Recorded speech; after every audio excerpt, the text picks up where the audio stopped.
Hey, Phantomaniacs, welcome to the newest unboxing here on the Needless Things YouTube channel. ThunderCats week continues, another ThunderCats week. They've been coming fast and furious lately with Grune the Destroyer. We're going to open this outer box up, and I will go ahead and tell you guys right now, I think I might have mentioned this yesterday in the Mumra review. I haven't taken the figures out, but I already opened these guys because I wanted to get a look at them. I knew it was going to be a while before I actually got to review them. So I wanted to take a look at the figures and make sure there weren't any errors. Boy, this guy is really like vacuum sealed in here. Oh my gosh. I just want to make sure there weren't any errors that I would need to do a return for or anything like that, because with Linkso, holy cow. With Linkso, and I wonder if I can just, let's do something for the first time. We're going to open this from the bottom and see how that works. And there we go. Look at that. We can do that just as easily, perhaps more easily. All right. So, oh, that means I can't read. Okay, now can we get this part out maybe? Because I enjoy reading the bios on these guys. There we go. Holy cow. All right. Grune the Destroyer. Grune was once a ThunderCat, but he became contemptuous of the ThunderClans. What ThunderClans? Good lord. Thunderians he was sworn to protect and betrayed them. Vanquished by Jaga in an epic battle and exiled, he came to Third Earth and terrorized its inhabitants. When Grune died, his tomb was magically sealed to imprison his malevolent spirit. Freed in the present, Grune ferociously assaulted the ThunderCats until he was again defeated by Jaga in ghostly combat. ThunderClans actually sounds kind of cool, and I think they should start using that. All right. So we have Grune the Destroyer. What I was going to mention is it took so long for them to get my replacement Linkso and, oh gosh, what was the other one? Whatever, the two that I had to get replaced by Super 7. I wanted to go ahead and get on these, take a look at them. So all of the ThunderCats you'll see this week, I already opened up the slipcover and everything and just checked them out, gave them a cursory glance for defects. Because unfortunately, that's something that I've learned that I'm just going to have to do. I don't like these boxes hanging out over here in the corner in my view. All right, that's better. Now let's take a look at Grune. Loaded with accessories. He was actually for a standard-sized ThunderCats figure. This was a little heavier box, and part of that is because of all the extra stuff he comes with. Or I won't say extra, just he comes with a little bit more than some of the other figures do. And you can tell by sort of the heft of the box. And this is probably the most interesting piece. We'll take a look at that, obviously, in a minute. All right, let's get all of that out of the way.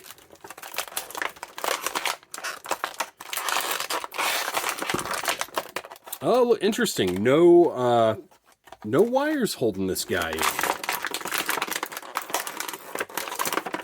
Whoa, that stinks. Okay, so I've talked a lot about how much I love my new workspace here and how much more space I've got, and how when things pop out of the plastic with a little bit of force like that just did, they're a little easier to get.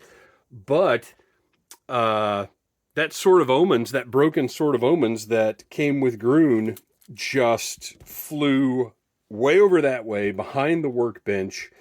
And I'm going to take a little pause here to see if I can find that stupid thing. It's always something, you guys. It's always something. Well, my friends, that particular sort of omens is gone. It went behind the workbench, and if you could see the setup I've got here, there is just no way to get behind that workbench. So what I'm going to have to do is put up something back here. This right here, that's one of many reasons I anxiously anticipate toy companies getting rid of these plastic trays.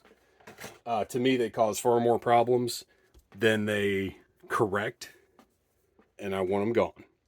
So anyway, Grune includes a broken Sword of Omens that I will never get to see because I'm not moving this 800-pound workbench anytime soon. Not for a little accessory that was going to go in a baggie anyway. I can already tell you we've got some loose joints here, but once again, I believe this is the final wave of figures that was being produced in the factory that Mattel used. Everything after this wave has come from Super 7's new factory. Not that they own it, but just they've gone to a new factory. So we've got pretty loose hip going on there, but it's not anything that I think is going to keep him from standing up just fine. I believe he'll be able to hold poses relatively well. It's not great, but it's certainly not a deal breaker for me. Oh, another thing I want to point out. I have seen, yeah, see, he's fine. Online, I've seen a lot of people, and I haven't looked into specific complaints because I don't care. I've mentioned it here before. When I'm opening up and reviewing toys, I'm looking to see if, to my mind, they properly represent what they're supposed to represent. I am not looking, honestly, this guy could have a red belt on, and I wouldn't care. And I know that's very disappointing to a lot of people, and some of you may stop watching this channel for all eternity because I said that. But now, if they put Lion-O in like a red, well, I guess they are putting Lion-O in a red singlet. They're doing that mirror Lion-O, and I think that's what that is. But like major characters that have issues, that's a problem. But if there's a detail that escapes my attention because I am not like, there's so much stuff over the years, pop culture stuff in my head that I can't remember every single little tiny detail about everything. And I'm not ever going to take this figure, look Grune the Destroyer up online, and stand this figure next to my computer screen and make sure everything is correct. That's just, to me, that's not interesting. And I know to a lot of people, that is what toy collecting is all about. But to me, I want a cool, fun toy that looks like the thing that I think it's supposed to look like. And if you guys want to point out little details that are wrong, because like I said, I've seen a lot of complaints about this wave in particular, feel free to leave them in the comments. I have no problem with that, and I find it to be interesting information, but just know that this isn't the place where I'm going to say, oh, his thigh guards should be a millimeter smaller at the top. That's not my bag. That's not what I'm here for. So anyway, talk about some loose joints. They're loose, loosey-goosey. The knee joints, not a whole lot of range there. And this is the stuff that I feel is worth commenting on. For me personally, like for anybody, however you enjoy collecting toys, that's your deal. That's how you dig it, and good for you. But this knee joint barely having any range, that's ridiculous. I'm not real pleased with that, but at the same time, it is unlikely when I go to put him on the shelf, I am going to need much more than that. But it is, it should be better. It doesn't drive me crazy, but it should be better. And then we do have, you can see where it rotates at the bottom of that knee joint, but that really, honestly, kind of unnecessary because there's so little movement there. I just don't see that producing a whole lot of extra in the range of posing. Really cool design though. Like all the details look pretty tight. There's no, to my eye, I'm not seeing any like paint slop or anything. I love his helmet with these crazy studs on top. Like very cool old school Conan the Barbarian looking helmet. They've got the little sort of ram skull looking shape on the front here. I like his one tooth sticking down. His hair looks really good. Nice sculpt, kind of wild and mid-action type look. And then, of course, those shoulder pads are killer. Gene Simmons would be jealous of these. I think they look great. The paint on the eyes in there and everything is placed well. Like, he's actually executed very nicely. He looks great with all of the different parts that he has. I think they've done a very nice job of keeping all the paint where it's supposed to be. The sculpting all looks really tight and solid. Very happy with just how the figure looks. You notice he's got the armband over here. Doesn't have it on this side. A little asymmetry is always nice. And those spikes on his gloves look killer. Really, really loose. I think this is going to be a thing in this wave because Mumra had the same problem. Very loose hands. So, I mean, they don't just fall out, but they're extremely loose in there. All right, so, just looking at him like this, he looks pretty cool. Like, I like this guy. So let's now take a look at the stuff he came with. We have an alternate head where he still has his other fang. I imagine this is from Thundera, probably pre-battle with Jaga before he was banished. Because this guy is essentially like the General Zod of ThunderCats. He tried to lead an uprising. Jaga put him down and banished him. Put him in a crystal and banished him to Third Earth. Where the ThunderCats unfortunately ran into him later on. But cool alternate head, I like it. But I do prefer the single tooth. I just think it's got a little more, well, I don't know. They both look pretty cool. This one almost looks more like an LJN toy in a weird way. Interesting. I don't know which one of these heads I'm going to display.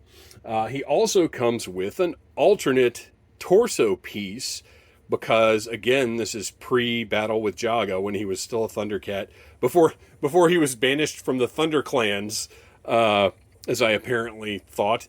So he's got his Thundercat symbol here. Now, this is not sculpted on. This is just painted on.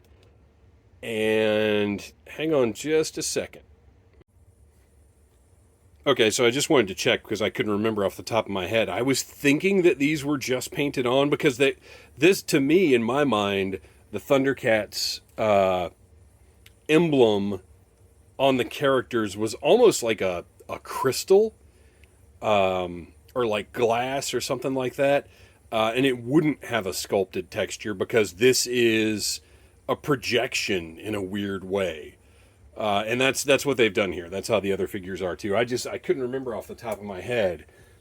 So yes, this matches up with the other ThunderCats. Although it kind of would be nice if there was at least like sort of a dome here, raising it up a little bit, because essentially this is now just a repaint of this. But again, without going back and watching the cartoon, which I'm probably not going to do for a while. Well, I don't know. I might immediately go watch it. A little bit of a dome here would be cool. I don't know that this was like literally printed on his skin. But we're going to take the head off. Head pops right off. Very pleased about that. And let's take this chest piece off. And he's got the little catches in the back there. Don't know how difficult this... Oh, there we go. No big deal. Slides right off. And he still has a full, like, it's not like some weird flat buck piece. He still has like a fully sculpted chest. Oh, and you know what? I also didn't mention his trunks. I think they look pretty good. The hip here, it's not my favorite, but the thigh guards going up kind of cover the fact that this ball piece looks like it does. So it's not terrible. So anyway, yeah, he's got a fully sculpted chest and everything underneath that fake chest. Well, I say fake chest, that's not really right. Oh, and I didn't point out, he also has those swivels. Interesting that he has swivel biceps and swivel elbows. That's kind of weird. I don't think that's the case going forward with these.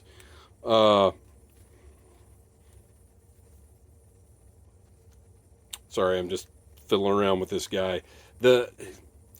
These are loose, but they're not terrible. Like, I don't want to harp on them too much, because I mean they do Like, yeah, see? When he's standing on the shelf, he's going to hold a pose. All right, let's get this on him. I'm very distracted today, you guys. I'm just excited to be doing another ThunderCats week. And I had to wait a little while. I did my Mumra review because I knew I had to have it ready for Monday, and I didn't know what my timing was going to be. So I actually did the Mumra review a few days ago, and I've been really excited to get to the rest of these guys. Okay, so that slipped on pretty easily. The catches in the back may or may not pop right into place. Okay, that top one worked really well. And you can see there are a couple of tabs here to line it up with the belt. So you get those kind of underneath, slide that over, plug is in place, and there you go.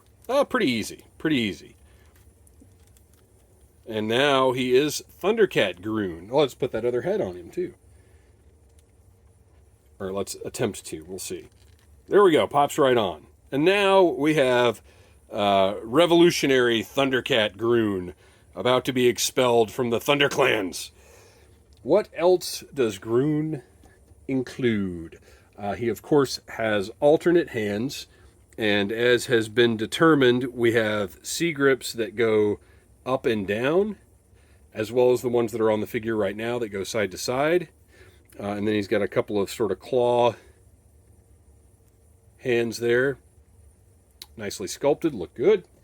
He has his Thundranium mace.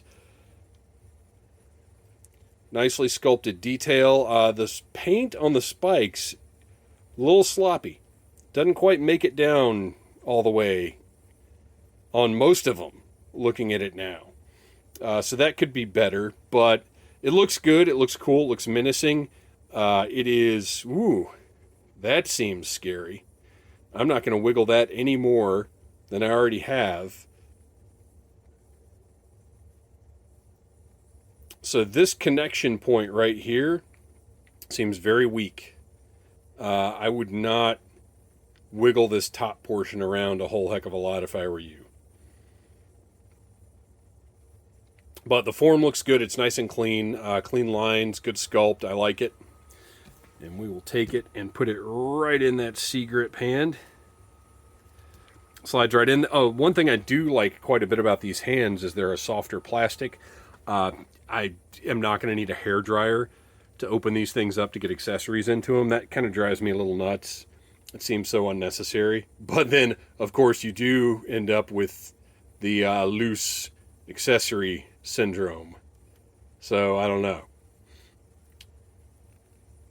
Everything has its good and its bad. All right. We have got his brass knuckles, which, well, I get they're not really brass knuckles, but that's essentially what they are. Again, sort of, these are reminiscent to me of the sort of thing that Conan the Barbarian might have. Look good, and actually, gosh, I kind of wish he had somewhere to hang the mace or something, because these things are so cool looking. I kind of want him to just have these. Look at that. This one might be a little trickier to get in there. Get that over the thumb. Man, that one does not want to go on. And they're relatively soft plastic. I'm just fumbling around like a fool. Okay. There we go. Those are cool. I like those. Imagine getting hit in the mush with one of these things. Very nice. What a tough guy. All these spikes are great. Very, very 80s post-Road Warrior aesthetic going on here. And then we have the Seal of Grune. It's pretty well done. It's just not that impressive, but it wasn't going to be. There wasn't much you could do with this to be like, ooh, what a fantastic accessory, but it is something he needed to come with. And then perhaps more interestingly, he comes with the broken Seal of Grune, which I will probably just put on the shelf at his feet. Love that. That works really nicely. That's great. That is a much more exciting accessory to me. Very well done. And then, I mean, look at that. It fits together very cleanly. All right, so there you go. there is ThunderCats bad boy of Thundera, Grune the Destroyer, ready for action. Check out Mumra from yesterday. Come back tomorrow and the next day for more ThunderCats reviews as ThunderCats week continues. Please like, subscribe, share, tell your friends about Needless Things. And like I said, if they're little nitpicky things that you know that I don't, put them in the comments. Just don't be a jerk about it. Thanks for watching, you guys. Smash that like button if you like Needless Things.